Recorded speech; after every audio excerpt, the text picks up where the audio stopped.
Bienvenidos y bienvenidas a una tertulia literaria más aquí en Letras a Contraluz. Mi nombre es Ana Berta y el día de hoy tengo el gusto de contar con la presencia de una invitada de lujo. Ella es Fairuza, Andrea Fairuza Ramos.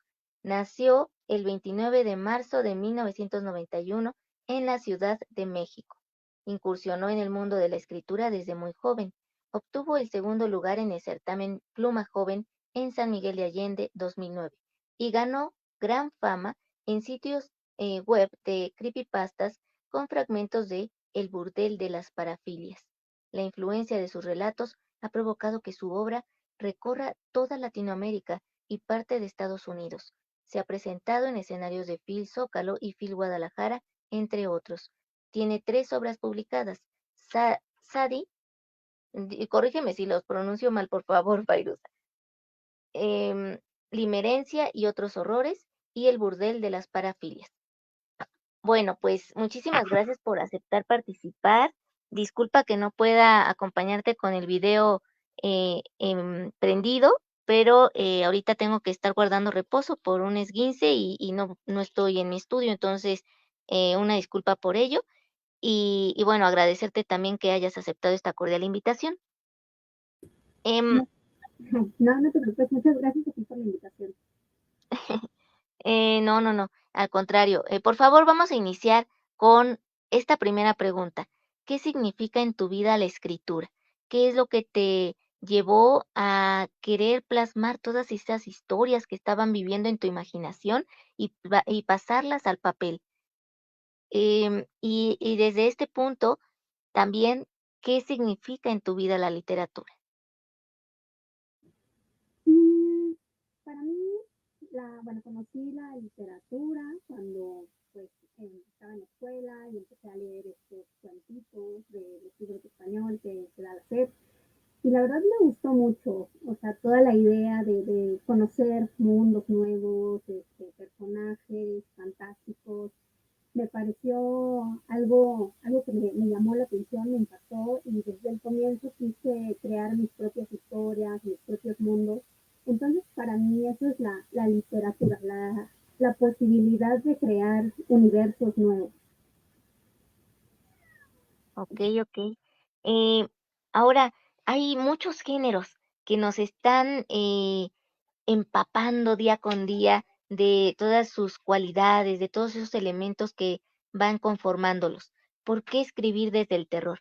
¿Qué es lo que te llevó a decir, este es el género ideal para que yo pueda expresar a lo mejor la realidad con su crudeza o posibles futuros imaginarios distópicos? ¿Por qué escribir desde el terror? Yo crecí viendo las películas en televisión abierta, que siempre había bastante terror y fue un género que me llamó mucho la atención toda la vida. Entonces, pues yo creo que por eso me llamó la atención y decidí crear este género. Siento que es lo que más me llama la atención. Además, siento que en general a todas las personas nos llama la atención, ya sea en menor o mayor grado, pero nos dan curiosidad estas historias de terror, historias paranormales, o incluso hasta pues un poco ya llegando al gore, ¿no? Siento que aunque la gente diga que no, es por ejemplo en los periódicos, ¿no? Lo que más se vende, la nota roja y todo. Creo que es algo muy inherente en todas las personas. Entonces, pues yo me decidí por el terror. También he abarcado otros géneros como el erótico, pero a final de cuentas siempre me voy más por el terror. Ok.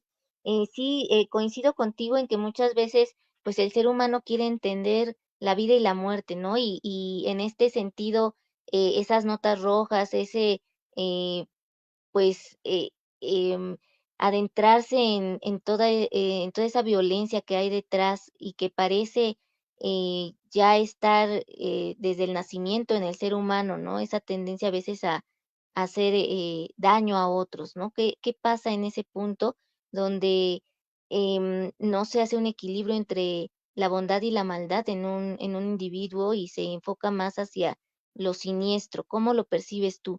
¿Qué es lo más siniestro que pudiese experimentar el ser humano y cómo lo has tú trasladado a tus cuentos, a tus historias. Pues como tú lo mencionas, a final de cuentas, bueno, hay gente que, por ejemplo, me menciona que tal vez mis historias son como un poco violentas o grotescas, pero a final de cuentas, pues son cosas que encontramos en el día a día. ¿Y qué sería lo más siniestro del ser humano? Pues no sé, yo creo que tal vez la falta de empatía y no sé, estas ganas de violentar y de acabar con otras personas que pues, muchas veces ni siquiera conoces.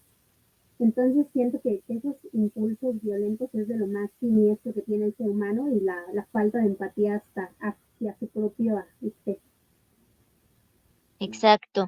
Em, ¿En qué punto se llega de la cordura a la locura y cómo podemos dejar de sentir el dolor del otro y no medir las consecuencias, ¿no?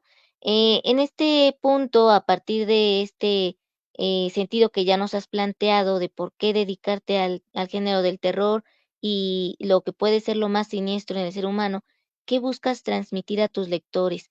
Em, ¿Es alguna reflexión o es adentrarlos en la mente más malvada de los personajes, entender el alma humana? ¿Hacia dónde va dirigido el mensaje? honestamente no busco transmitir una idea o un mensaje tal cual. La verdad es que mucho de lo que yo escribo lo escribo por, pues, por querer expresarme y no tanto como, no me pongo a pensar tanto qué va a pensar el lector o con qué se va a quedar el lector. Sí, varias de mis historias al final buscan, bueno, o sea, llevan un mensaje o llevan alguna idea como de por ejemplo, que siempre, o sea, sí puedes tener estas fantasías y estas ideas perversas, pero al final todo tiene un precio. Pero si me preguntas qué mensaje quiero transmitir, yo no busco como tal transmitir un mensaje en específico o que se queden con alguna idea. Yo creo porque me gusta crear, pero pues sí, algunas de mis historias llegan a tener alguna moraleja, entre comillas, como por ejemplo estas de, ok, sí puedes cumplir tal o puedes tener tales fetiches, pero pues sabes que va a haber un costo al final.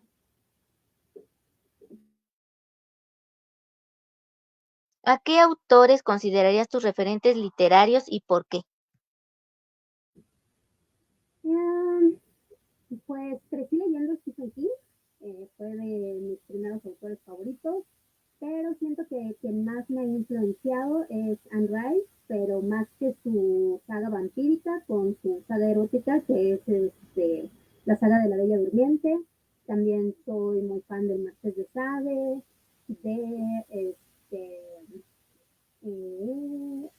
de Apollinaire. Tengo varios, pero yo creo que principalmente esos. Y actualmente pues también me he hecho bastante fan de Ana Clavel. Siento que escribe maravillosamente, entonces será una de mis nuevas influencias. Perfecto.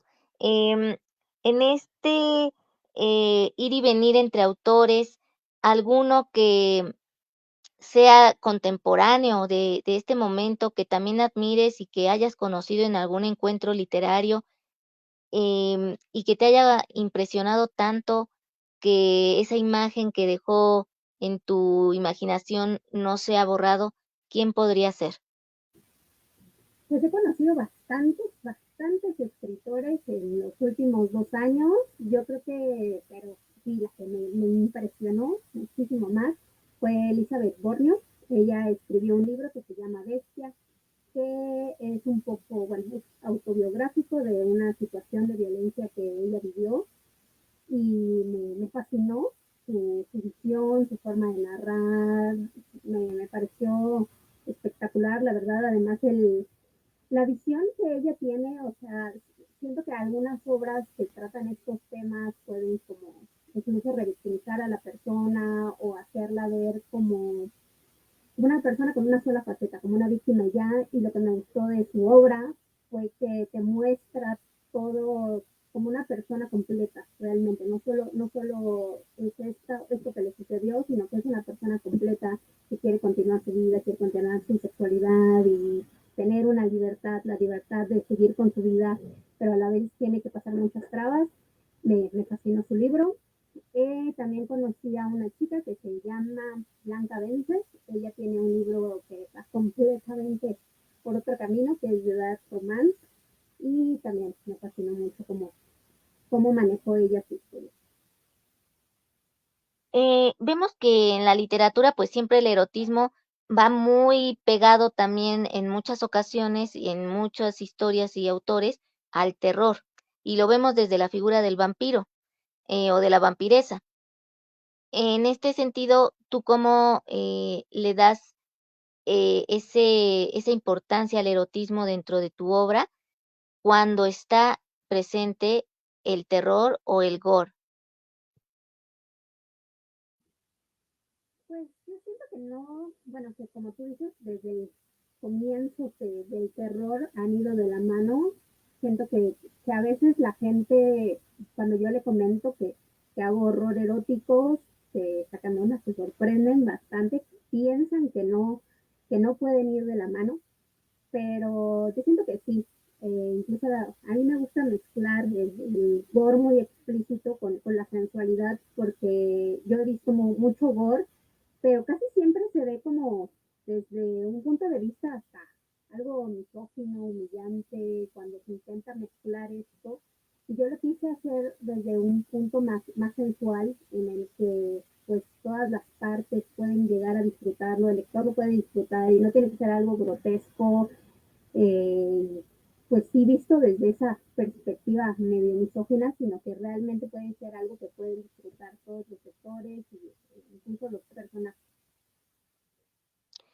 ¿Qué libros o libro recomendarías leer y cuál es la razón? Así, de aquellos que a lo mejor de Stephen King, que te haya llevado a ver otra forma de entender la realidad y al humano y que desde ese día también tu escritura pudo haberse modificado un poco. ¿Cuál sería ese libro?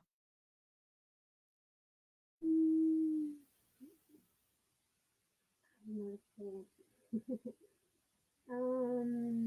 Pues algunos libros que cambiaron como un poquito mi perspectiva, porque cuando yo empecé a escribir este género, yo no conocía a otros autores que escribieran igual horror erótico. Y de repente me encontré con los libros de James White, que no le recomendaría a todos los lectores, pero para mí sí fue como un shock y muy impactante leerlo y saber como que, mira, no soy la única loquita que le gusta escribir este género, porque él también es muy explícito y tiene escenas también muy intensas en sus libros. Mi libro favorito de él es eh, ay, no fue el nombre. Ay, no No sé. te preocupes, no te preocupes.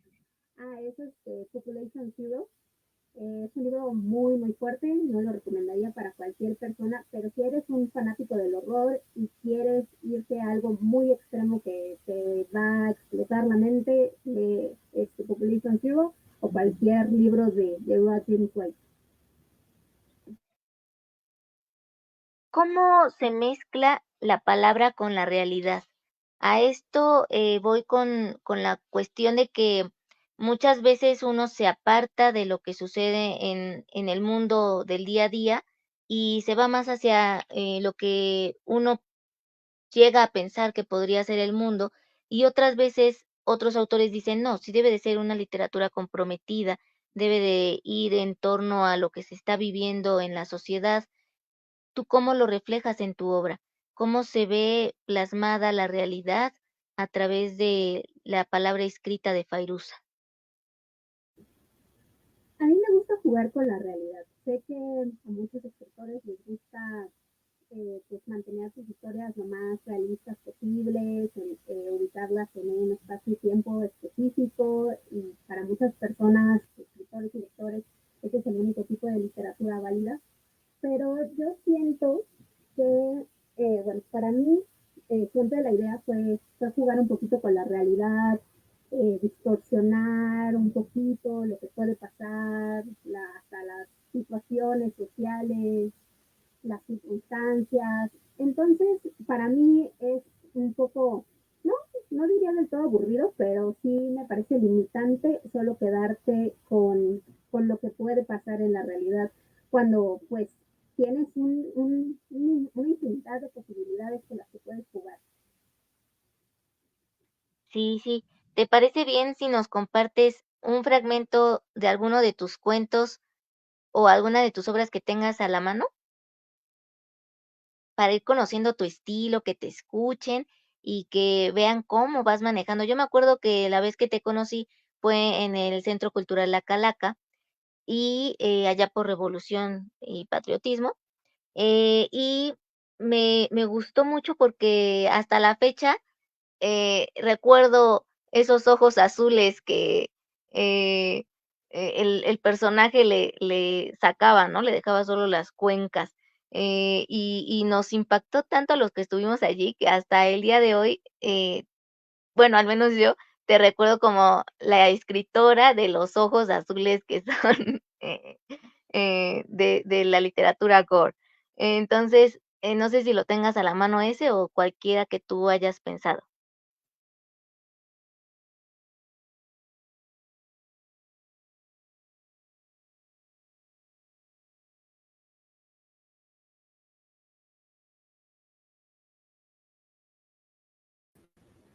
Ay, ya, estoy de nuevo. Es que Se salió, dije, ya me dejó Fairuza. a ver, Eh, curiosidad. sí, a ver, léenos. Ay, perdón, es que mi gatita anda corriendo. Ok, se titula Sonrisa Perfecta. Nelly salió del consultorio de la ortodoncista, extasiada y deseosa de que todos vieran su nueva sonrisa. Habían sido 3 largos años de dolorosas cirugías y molestos artefactos, pero por fin tenía la dentadura que había soñado. Ansiaba publicar cientos de fotografías presumiendo sus dientes alineados para hacer la envidia de los que se habían burlado de su mandíbula prominente. Tal era su emoción que no se percató de los letreros que advertían que se estaba llevando a cabo una construcción más adelante hasta que fue demasiado tarde. Cuando una viga suelta golpeó su rostro con tal fuerza que quedó clavada contra una pared. Lo único que quedó intacto fue su sonrisa perfecta. Wow, bravo, bravo. Em, ¿Cómo es representada la figura femenina y la figura masculina en tu obra? ¿Qué está pasando? ¿Sí me escuchaste, Fairuza? Sí, sí te escuché, perdón, tengo unas Ok, fallas técnicas, pero sí, no, aquí sí. no te preocupes. Entonces te estaba preguntando, ¿cómo es representada la figura femenina y la masculina en tu obra? A mí me gusta mucho crear personajes femeninos fuertes que pues sean como bastante dueños de su sexualidad, de lo que quieren, o sea, que saben muy bien lo que quieren.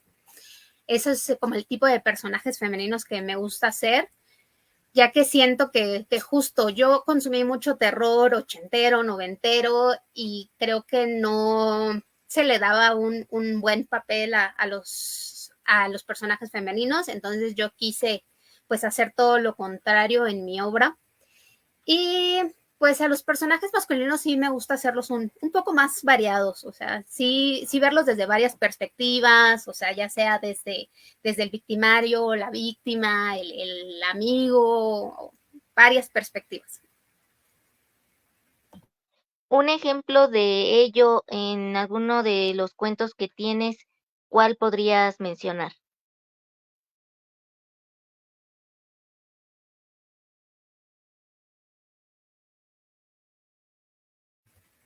No te escuché, ¿me lo puedes repetir, por favor?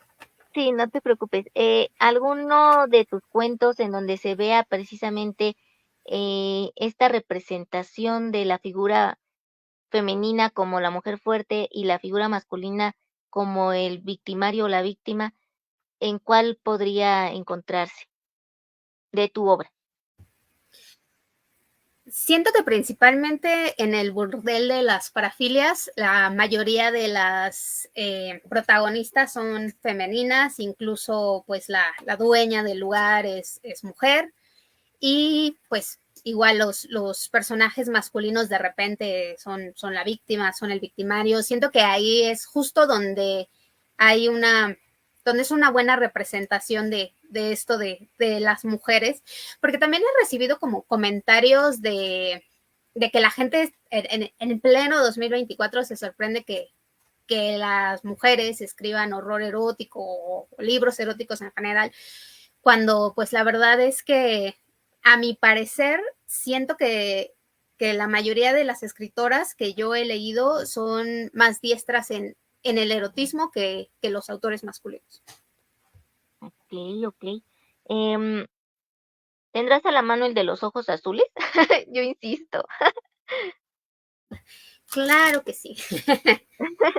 No recuerdo el título, no recuerdo si sí se intitulaba así, pero mientras lo encuentras, em, ¿qué importancia o qué simbolismo representan los ojos dentro de esta historia? Yo lo pregunto porque a lo mejor uno como lector pues lo puede entender de una manera, pero el autor siempre a veces lo crea desde otra perspectiva muy diferente. Entonces, ¿cómo surge este cuento? ¿Por qué los ojos y por qué ojos azules? La verdad es que no es tan profunda como me gustaría decirlo. Yo me inspiré para esta historia en una imagen que estaba circulando en varias páginas como de, pues no sé, creepypastas y gore Ah, y demás.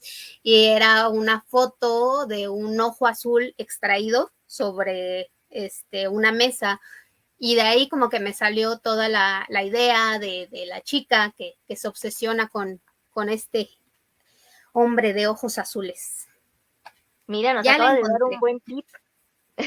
Porque incluso sí, a partir de una imagen que veamos en el internet o en una revista o en un libro, puede surgir de allí otra historia, que a lo mejor no tendría mucha relación con la imagen en sí, pero que ya lo detonó. Entonces nos podemos basar en música, en imágenes, en pinturas, y todo ello pues da rienda suelta a la creatividad y a la imaginación.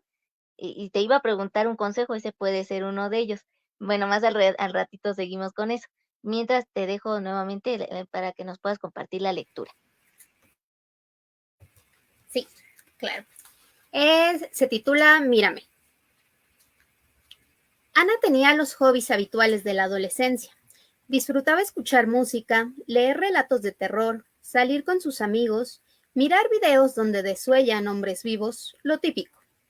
Al menos así lo veían sus padres. Al ser un cirujano plástico y una veterinaria, consideraban que su interés en la anatomía estaba relacionado a sus respectivos trabajos.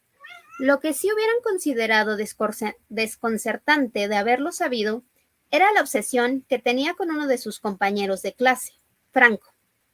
Durante horas podía perderse en sus profundos ojos azules. Le encantaba dibujarlo, aunque nunca podía igualar la belleza y el color de aquellos ojos. Pero a pesar de lo mucho que ella lo observaba, él nunca le dirigía una mirada, y Ana odiaba eso. Al terminar las clases, ella solía seguirlo hasta su casa sin que él lo notara. Le parecía tan fascinante, tan atractivo, incluso su forma de caminar le resultaba hipnotizante.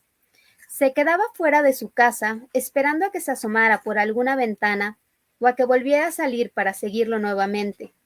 Nunca se había atrevido a hablarle, pues se sentía demasiado insignificante para él.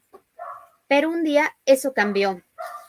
Durante el receso comenzó un nuevo retrato de Franco. Ya no era necesario que lo observara, pues tenía bien grabado en su mente cada poro de su rostro. Cuando estaba por terminarlo, escuchó una voz detrás de ella que la hizo voltear enseguida. «¿Ese soy yo?», pronunció la voz de su amado. «Sí», contestó ella nerviosa, contemplando extasiada que por primera vez esos ojos turquesa la miraban. «Eres muy buena dibujando. ¿Me lo regalas cuando termines?». La respuesta de ella fue una obvia afirmación. Se esforzó al máximo para emular al original. Le tomó toda la tarde lograr algo que la satisficiera. Era sin duda el mejor de sus trabajos, pero como siempre, no creía que los ojos lograran la perfección de los reales. De cualquier forma, a él le había gustado, y entregárselo sería un buen pretexto para verlo. Fue a su casa ilusionada por la reacción que él tendría al ver el dibujo. Tal vez le gustaría tanto que le invitaría a salir. Así ella podría contemplar de cerca aquellos ojos que le fascinaban y sobre todo sería mirada por ellos. Llegó a la puerta donde lo había visto entrar tantas veces y al tocar el timbre sintió que estaba soñando. Pero en cuanto él abrió la puerta, su fantasía se derrumbó. ¿Qué haces aquí? ¿Cómo supiste dónde vivo? Preguntó él, extrañado y molesto. Vine a traerte el dibujo, respondió Ana, entregándoselo y evitando contestar. Te hice una pregunta. ¿Me seguiste o qué? Es que tú me gustas mucho, trató de explicarse, pero él no la dejó terminar. Me dijeron que estabas loca, pero no creí que tanto. No te vuelvas a acercar a mí, exclamó él, arrojándole el dibujo en la cara, causándole un corte del que brotó un hilillo de sangre. A pesar de lo mucho que deseaba que aquel encuentro fuera exitoso, Ana sabía que podría ser rechazada, y como no estaba dispuesta a soportarlo, había preparado 2 jeringas con anestesia robada del consultorio de su madre, las cuales clavó en la pierna de Franco antes de que él pudiera reaccionar, dejándolo inconsciente casi al momento. Cuando él despertó, estaba amordazado y atado a una silla en el cuarto de Ana. Había docenas de retratos y fotografías suyas en las paredes. Se le revolvió el estómago. Cerró los ojos e intentó despertarse de ese sueño macabro. Ana se acercó a él y jaló su cabello bruscamente, girando su cabeza hacia ella. «Mírame», le gritó, pero él no abrió los ojos. Lo abofeteó fuertemente un par de veces. Él siguió sin reaccionar. Ella tomó un cuchillo y comenzó a clavarlo frenéticamente en las piernas de Franco mientras gritaba: «¡Mírame! ¡Mírame!». Finalmente, él abrió los ojos mirando suplicante a Ana. Tenía una mueca macabra, los ojos desorbitados, estaba salpicada de sangre y sonreía maliciosamente mientras lo acariciaba. «Son tan perfectos, azules, brillantes. Quiero que me observen siempre», pronunció ella fervorosamente. «Y eso es lo que harán». Volvió a tomar el cuchillo y lentamente le cortó los párpados a Franco, tratando de no dañar los globos oculares, mientras él forcejeaba y gemía de dolor, causando que le hiciera cortes en las mejillas y la frente, de los cuales brotó abundante sangre. Ana observó aquel ser lleno de líquido rojizo que se retorcía y gimoteaba. Ya no se parecía al joven que contemplaba todos los días en la escuela, pero no le importaba. Aquellos ojos azules seguían intactos, así que con la ayuda de una cuchara y su cuchillo se dispuso a extraerlos. El proceso fue más complicado de lo que pensó, pero al final valió la pena cuando tuvo ese par de hermosos ojos en sus manos. Los colocó sobre el dibujo que había hecho esa tarde. Ahora era perfecto, y la miraría siempre que ella quisiera. ¡Guau! Ese cuento es extraordinario. Me gusta mucho. Qué bueno que nos lo quisiste compartir, Pairusa. Por aquí, el maestro David Estopier, que aparece como Caminos David, dice: muy interesante, recordé, guardando las comparaciones, El ramo azul de Octavio Paz. Y bueno, pues ahora me gustaría que nos contaras con qué ganaste el segundo lugar en el certamen Pluma Joven en San Miguel de Allende 2009. Fue con un relato que justamente incluí en mi última antología, Dimenencia y otros horrores. Se titula Cordura, inapreciado tesoro. Está un poquito largo, pero si quieres te puedo leer un fragmentito. Sí, por favor. De hecho, bueno, esta antología es aunque acaba de salir en noviembre, pues es una recopilación de prácticamente 20 años de trabajo. Y Wow. quise poner los relatos, justamente vienen en orden bueno, según yo, porque luego me falla un poquito la memoria, pero pues traté de colocarlos en el orden en que los escribí. Y bueno, este es Cordura Inapreciado Tesoro. Aún recuerdo cómo empezó todo. Me encontraba escuchando música a un volumen inaceptable para los vecinos. Por supuesto me tenía sin cuidado, pues asuntos más importantes inundaban mi cabeza. Me preguntaba cómo había logrado librarme de tantos problemas. ¿Sería la suerte? ¿El destino? A decir verdad, solo esperaba el momento en que me atraparan en un engaño, en un robo, tan solo en una pequeña mentira. La paranoia me invadía. Continuaba con mis extensos monólogos, teniendo como único testigo a la soledad, cuando repentinamente caí dormida, o al menos eso creí. Desperté en medio de una omnipresente oscuridad. Por fin mi suerte se había terminado. Me sentí feliz, pues nunca había conocido esa incertidumbre. Me formulé un sinfín de preguntas que nada a mi alrededor podía contestar. Caminé por aquel lugar y me sorprendió su extensión, además del hecho de que no parecía haber objetos en ningún sitio. Tras un par de horas de caminar, la desesperación se apoderó de mí. Comencé a correr, pero era inútil. El lugar era inmenso. Parecía no haber paredes. Resignada me detuve. Aun cuando quisiera, estaba demasiado cansada para continuar, y finalmente el peso de mi cuerpo me venció, haciéndome caer. Sin más que hacer, comencé a llorar tan patéticamente como un niño por un dulce. Mi llanto fue interrumpido por una extraña y asexuada voz que me decía: «No debí facilitarte tanto las cosas. Te he consentido mucho y ahora eres incapaz de valerte por ti misma. Una pequeña dificultad y así es como reaccionas, rindiéndote y llorando como un infante». Levanté el rostro e intenté descubrir de dónde provenía esa voz, pero la oscuridad apenas me permitió vislumbrar una andrógina silueta humana. A pesar de todo, tuve un extraño sentimiento de familiaridad, como si siempre lo hubiera conocido. Tenía tantas preguntas que hacerle, pero no me permitió hablar. «Siempre te he brindado mi ayuda. Ahora me pregunto si en verdad la merecías. Por eso te traje aquí. Me demostrarás que no me equivoqué y yo te regresaré a tu vacía vida. De lo contrario, vivirás en este lugar eternamente. Sigue tu camino a través de aquella puerta. No me decepciones. Y por cierto, mi nombre es Lenore». Me señaló una gigantesca puerta de cuyos bordes emergía un extraño resplandor. Estaba totalmente convencida de que tal puerta no existía antes de hablar con Lenore.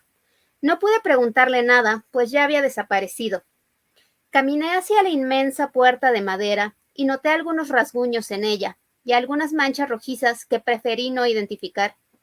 Tras esa tenebrosa puerta no sabía qué podía encontrar. Estaba asustada, pero en ese lugar, ¿qué más podía hacer? Con mucho trabajo logré mover la puerta. No pude abrirla del todo, pero sí lo suficiente para llegar al otro lado. Era un sitio muy iluminado, por lo que mis ojos tardaron en adaptarse. Cuando por fin pude ver mi entorno, noté que la gran puerta de madera ya no estaba. El lugar en el que ahora me encontraba era el más extraño y magnífico en el que había estado. Seguramente sería la envidia del mismo Willy Wonka, pues aquel sitio estaba hecho enteramente de dulces, que por cierto eran una de mis mayores debilidades. Sin siquiera pensarlo, comencé a devorar lo que parecía más delicioso: las manzanas acarameladas de los árboles, las paletas en forma de flores y las cercanas nubes de algodón de azúcar. Su sabor era tan exquisito como imaginaba. Mientras me atiborraba de todo eso, volví a ser interrumpida. ¿De verdad crees que te traería solo a comer dulces? No olvides que estás aquí para probarme que mereces tu vida, y hasta ahora llevas 2 pruebas fallidas.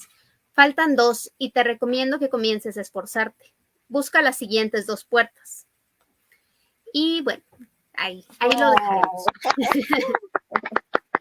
Y nos dejas picados, muy bien. Ahora, coméntanos qué consejos le podrías dar a jóvenes que quieren dedicarse a la escritura y algún ejercicio de escritura creativa que tú llegues a utilizar para detonar toda una serie de emociones que te lleven a querer escribir. Mi consejo principal es que no se desanimen. Yo sé que a veces es un poco complicado, o sea, tanto encontrar tu público como a veces hasta pues terminar una novela o un libro como tal, o publicar tu obra puede ser un camino difícil, pero yo de verdad les digo que no se desanimen. Afortunadamente ya hay más plataformas para darle visibilidad a tu obra y difusión. Entonces, tal vez pues la carrera de escritor puede ser un poco complicada, pero ustedes síganlo haciendo. Y mi segundo consejo es que no traten de complacer a nadie con su obra. Pues complacer a todos los gustos es muy complicado, entonces manténganse leales a lo que a ustedes les gusta, lo que disfrutan escribir y lo que de verdad les nace del corazón escribir, porque pues nunca van a tener a todo el público contento, entonces es mejor que ustedes estén satisfechos con su obra. Y un ejercicio creativo, pues sí, yo creo que es muy buena idea lo de las imágenes. Bastantes de mis relatos cortos pues han salido de alguna imagen que me encontré antes en Tumblr, ahorita de artistas que sigo. Me gusta seguir a muchos artistas, yo soy muy visual y los uso como base para algunas de mis obras. Entonces yo creo que ese sería un ejercicio interesante, pues escoger algún artista o una imagen que les guste, que les llame la atención y crear una historia conforme a eso. Lo que también me ha ayudado son, de vez en cuando me invitan a ferias internacionales y en cada ocasión tenemos que escribir una historia y nos dan un tema muy general.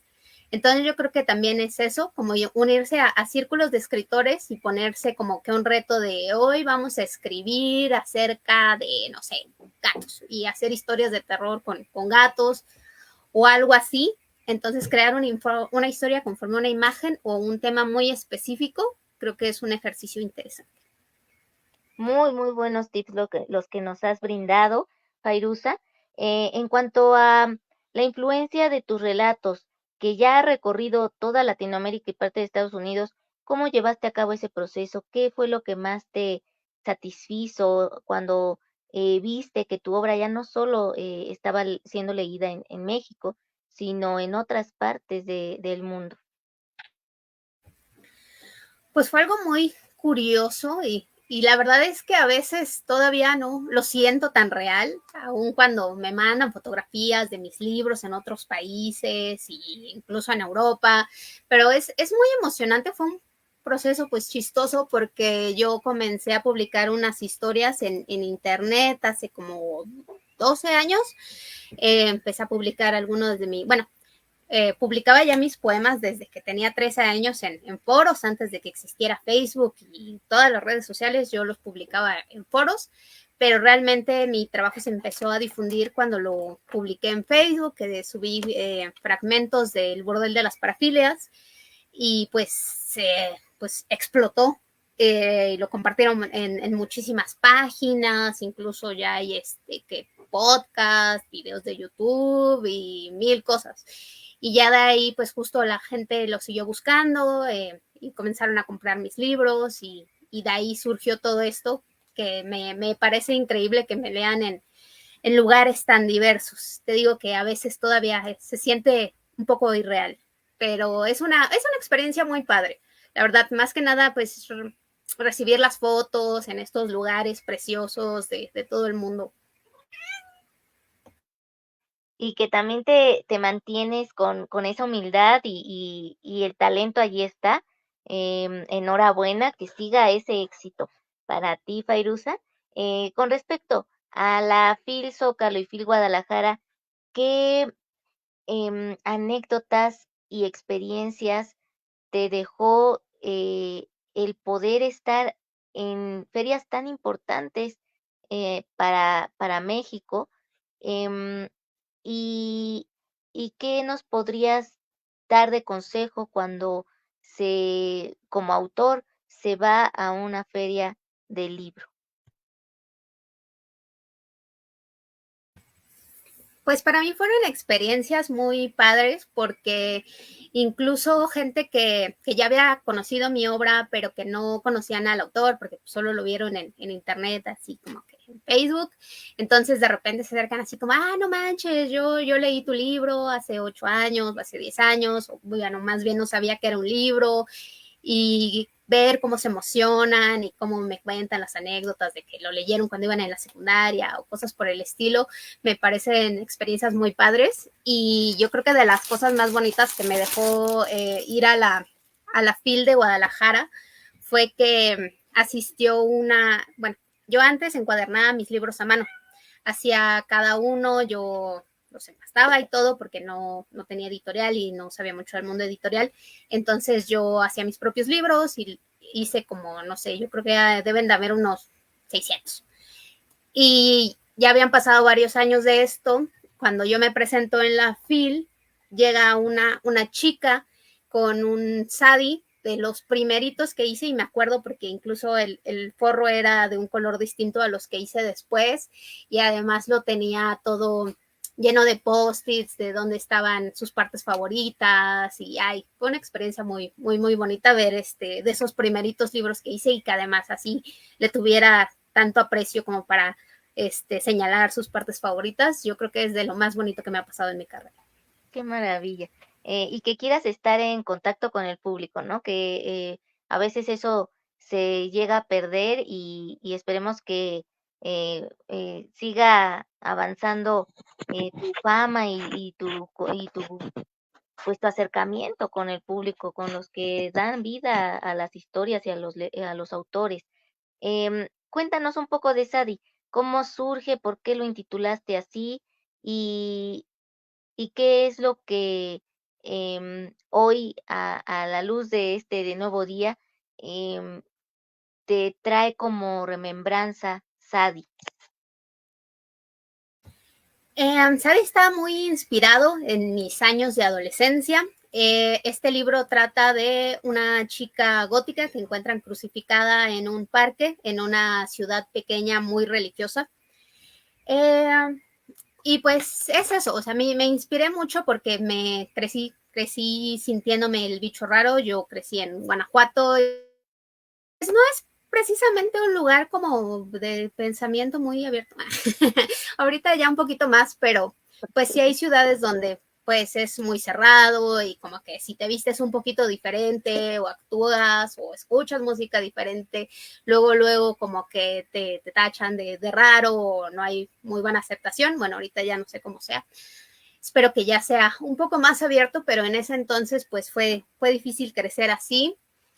Y entonces tomé varias malas experiencias y lo transformé en este libro de terror, que la verdad es que a pesar de que la mayoría de mis seguidores me leyeron por el burdel de las parafilias y les gusta esta onda más gore, me gusta mucho que la gente que le gusta Sadis me ha dicho que se han identificado, que justo tuvieron como que la misma problemática cuando fueron creciendo, y es la onda de no sentirte comprendido, de sentirte el bicho raro, de sentir que tus papás no te comprenden, que bueno, esa parte yo creo que todos nos podemos identificar en algún punto con eso. Y a la fecha me sigue haciendo muy, muy padre pues cómo lo manejé en el libro, y cómo la gente sí se pudo identificar y me dicen que es un libro que les gusta mucho, a pesar de que me conocieron por algo mucho más fuerte, digamos, ¿no? Porque es un poco más de suspenso, de repente sí se siente un poquito como un drama adolescente. Me han dicho que de repente les recuerda a 13 Reasons Why, y lo puedo entender, pero me gusta la aceptación que ha tenido, aunque mi público es más de temas más fuertes. Les ha gustado mucho Sadi también. Ok.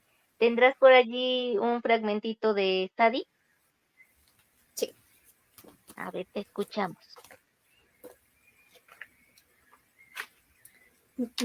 Es el primer capítulo, que se titula La muerte de la bruja.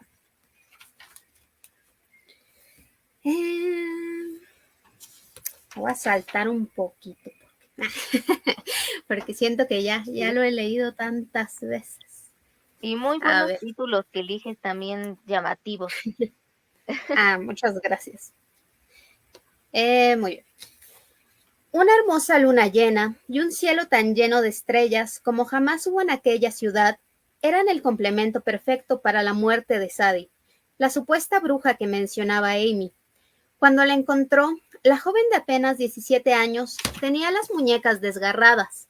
Sangre manchaba su elegante vestimenta gótica.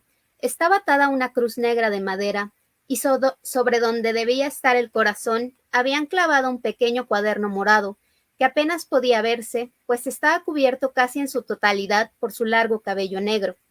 De inmediato iniciaron las investigaciones y se le sumó a las tragedias que habían ocurrido recientemente en aquel lugar. Aquella era una pequeña ciudad sumamente religiosa, que conservaba innumerables edificios de la época virreinal, dándole cierto encanto atemporal. No era extraño que los turistas que la visitaban se quedaran maravillados con sus enormes y bien conservadas iglesias, su abundante vegetación, la escasez de contaminación y la amabilidad de sus habitantes, causando que volvieran poco tiempo después para convertirla en su residencia permanente, lo que ocasionaba que estuviera poblada por personas de todas culturas, religiones y países. Sin embargo, a pesar de lo magnífica que les parecía aquella urbe a los visitantes, los residentes más suspicaces podían notar la doble moral que predominaba: el elitismo injustificado, el malinchismo, el rechazo a la modernización y los numerosos negocios turbios que se llevaban a cabo clandestinamente. No obstante, se mantenía como una de las ciudades más seguras y tranquilas del país, por lo que los hechos que ocurrieron en los últimos meses habían tomado por sorpresa a sus habitantes. Cuando Justina, la madre de Sadie, llegó al parque y vio el cuerpo crucificado de su hija, quedó completamente devastada. Tras su primer aborto espontáneo, creyó que Dios la castigaba por su anterior vida errática y que nunca la dejaría ser madre. Sin embargo, un año después, ahí estaba Sadie, con sus grandes ojos almendrados y su cabellera azabache. Era perfecta. Ni siquiera le importó cuando le mencionaron que no podría tener más hijos. Con ella era suficiente. Al mover el cuerpo sin vida de Sadie, retiraron el cuaderno violáceo. Este sería la más sombría de sus obras. Era de diseño simple, lo que era extraño en ella, pues solía convertir sus cuadernos en verdaderas obras abstractas. Solo tenía 3 palabras en su portada. Aún no entienden.